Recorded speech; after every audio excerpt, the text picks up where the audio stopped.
All right. Recording.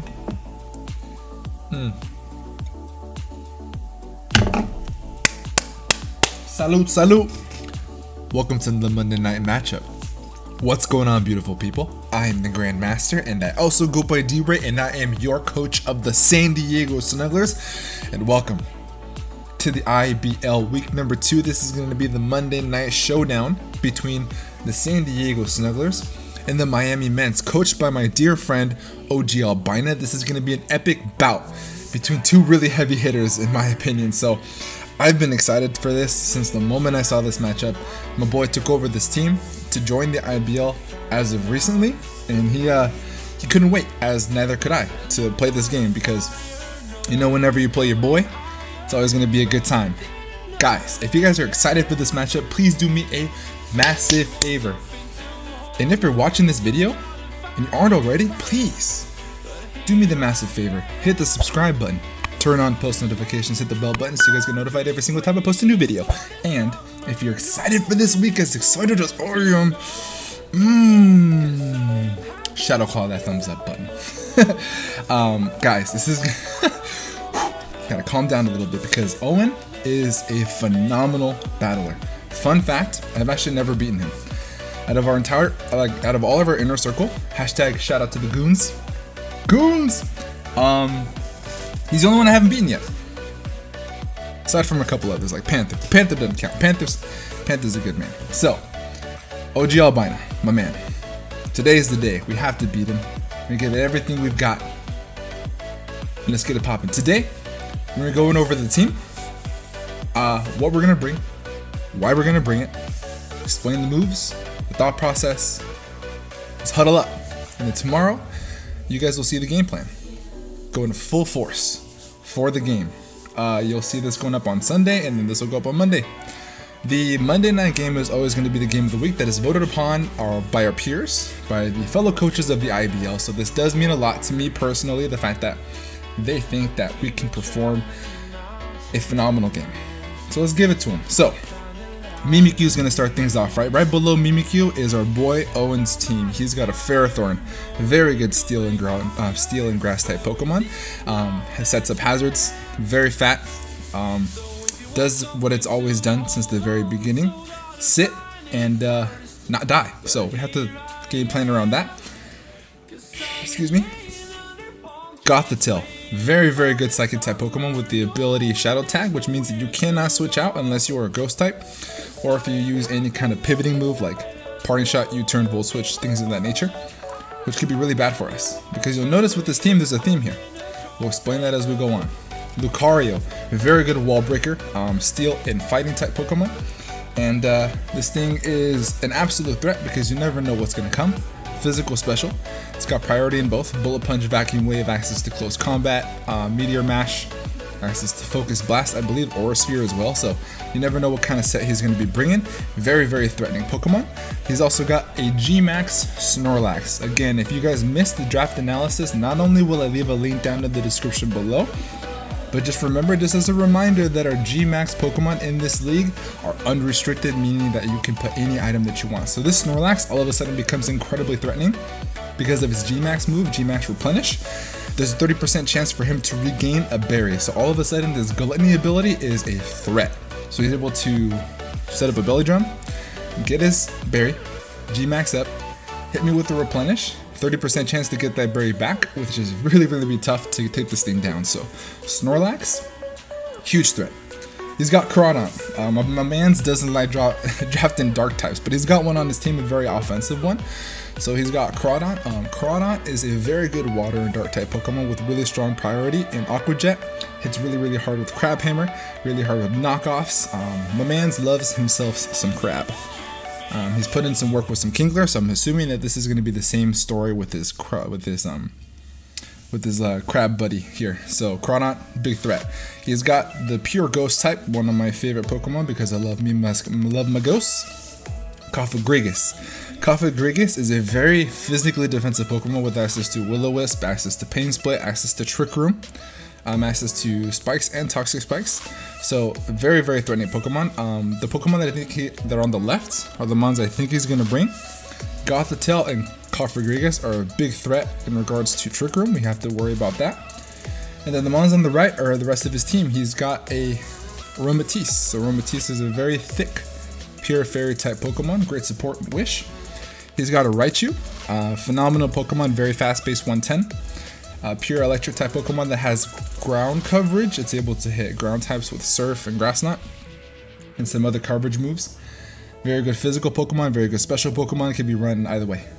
Claydol, very good psychic and ground type Pokemon that's able to check most grounds. Has the levitate ability with some pretty good coverage, very fat, access to Stealth Rock.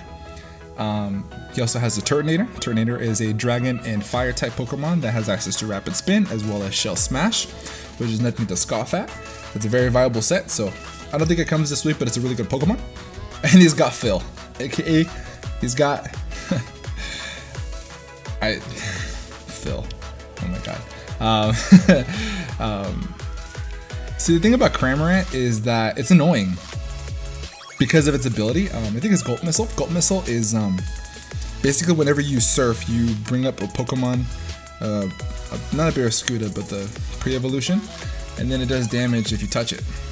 And if you get a Pikachu whenever it's in his mouth, there's a chance to get paralyzed. So it's not a full meme, it's actually kind of annoying. So I don't think he brings it this matchup, but I do believe he brings Ferrothorn, Gothitelle, Lucario, Snorlax, Cronut, and Cofagrigus. Those are the mons I think he's going to bring. The first Pokemon that we are going to have on our squad is going to be Roman T, aka Rillaboom. Rillaboom is running the leftovers with the Grassy Surge ability, because in this league we are able to use unreleased Pokemon.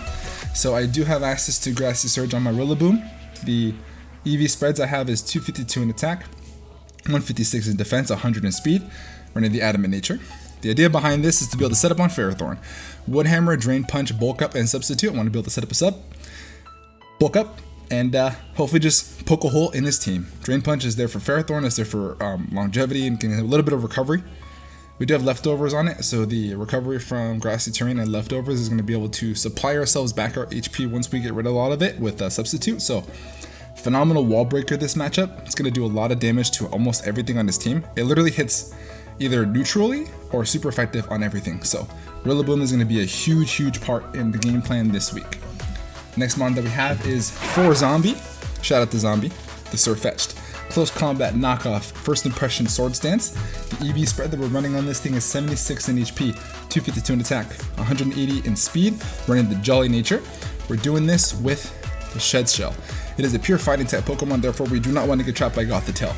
This is the mon that we'll put the Shed Shell on because he's probably going to want to trap it. And it's not really the mon that we can hit. We can because we do have knockoff, but we don't necessarily want to stay in on a Gothitelle. It's able to take any one of our hits and then basically kill us in return. Knockoff does big damage, but Surfetch is not there to check Gothitelle. Surfetch is there basically to outspeed Crawdon by 1 point. Hits everything super hard.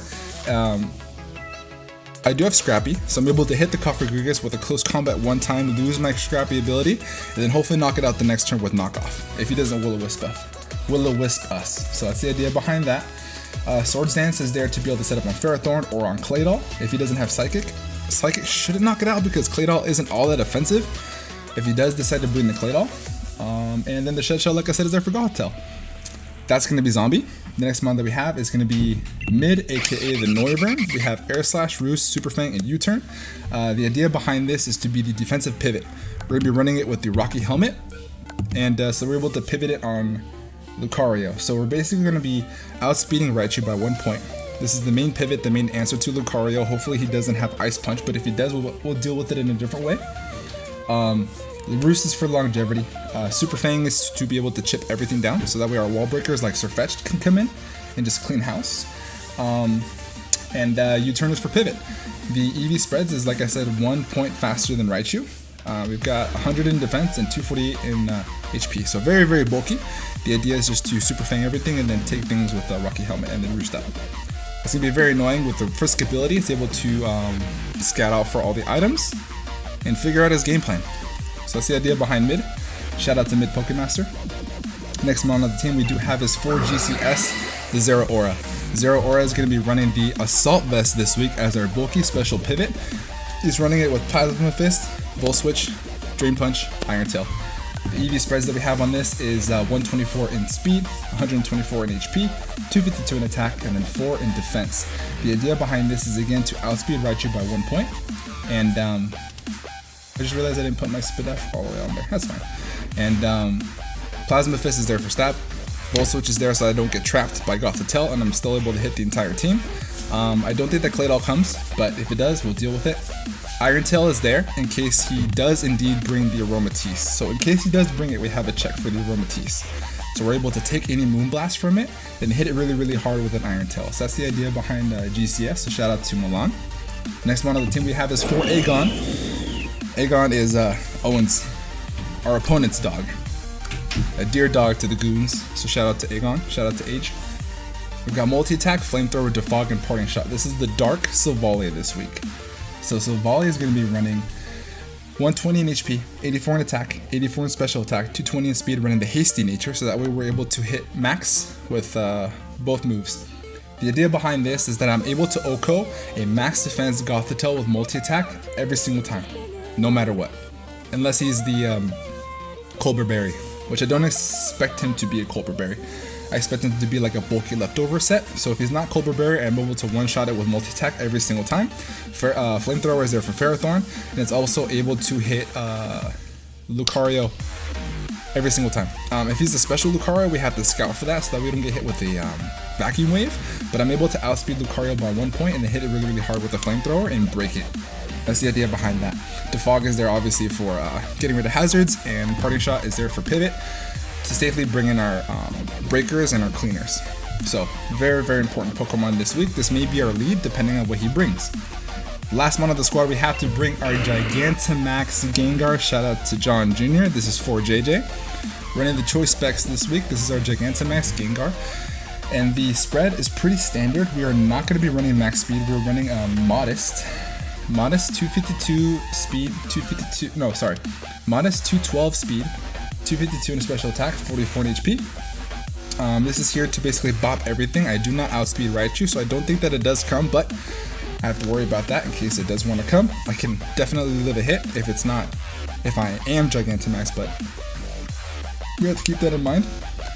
The moveset that we're running this week is Dual Stab, Shadow Ball, Sludge Wave, Focus Blast, and Trick. Trick is there to hopefully trick the choice specs onto Snorlax or onto Ferrothorn. That way they can kind of get neutered in a way. But I do want to put in work with it before I have to do that. If I have to trick early, I have to trick early. It is what it is. You kind of got to go with the game plan. But Shadow Ball hits really, really hard, so does Sludge Wave. I have to worry about pivoting around Snorlax and pivoting around Lucario, but Focus Blast is there for neutral coverage on literally everything. So I also want this here to take care of Cofagrigus. So Gengar, super, super important this matchup. I would like to use it late game. If I have to use it early game, it is what it is. But we really have to win this game. I've been on kind of a slump. So now's the day. Today's the day. I'm feeling really, really good. I'm playing one of my really good friends. It's going to be a good time. Guys, really, pull up a chair, get your popcorn ready, because this matchup is going to be like nothing you've ever seen before. We are just gnawing at the bone, ready to play. So he is ready to go. You will see this matchup tomorrow. Guys, this is the team. Do me a massive favor, leave a comment down below what you guys think, and leave a like if you like the video. So I'm gonna get the heck up out of here. Have a great rest of your night, and above all else, be nice. Peace.